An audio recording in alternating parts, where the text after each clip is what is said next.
We have a dog. I think most of you know that. But anyway, we have a dog. And that dog goes with us on our trips in our Embassy RV Silver Freedom. Now, there are times the dog has to stay in the van, like when we go to a restaurant or museum. It can get quite hot in that van in summer, and we want to know she's safe and cool and not overheating in that metal box.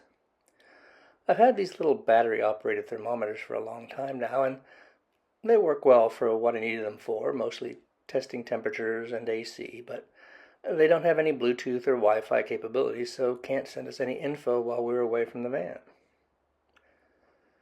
To resolve this, I purchased Govee Wi-Fi thermometers that could be placed inside the van. I usually have one in front, one in the middle, in the bathroom area, and one in the rear bed area. It was pretty cheap and didn't need any kind of subscription to work, so I bought them. They came with what they call a Wi-Fi gateway that could be used to extend the range of the sensors, which were normally just Bluetooth without the gateway. And there was an app for the phone to receive information. At least that's what it was supposed to do. It worked just fine while we were in the van, but of course I didn't need it to work then. I needed it to work while we were away from the van, and that didn't happen. It would work for a few yards, but if you were any real distance away, nothing. I made sure the gateway was powered. It was. And that the batteries were still powering the sensors. They were. But still nothing. I have no idea why it wasn't working. Maybe it has an issue with the metal van. Not sure. All I know is we didn't feel our dog was safe, so could never really go very far without worrying about her. I hemmed and hawed for a long time trying to decide what to do and how much we were going to spend, and finally decided to bite the bullet and buy a Waggle Pet Monitor. These cost quite a bit more than the Govees, and you have to pay for a subscription so they can work. That's why I kept flip-flopping and using a lot of idioms before deciding on the purchase. Well, that's the way the ball bounces.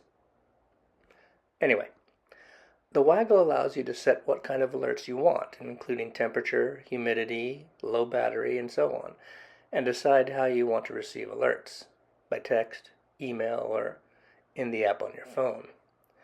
You also set the low and high temperature range that determines when an alert will actually be sent. In this example, I have the Waggle set to warn me if the temperature drops below 40 degrees or above 88 degrees.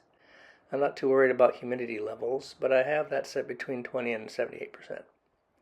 Does it work? So far so good, and for the price it should. I've left the Waggle at our house while we would do local errands, and it seemed to keep me updated. In this graph you can see the power drain over a few days. Time is at the bottom with 24 hours at the dashed line, so 5 days of battery power. The y-axis shows the percentage of power. The red line is an average, while the blue line with green dots is the actual reading.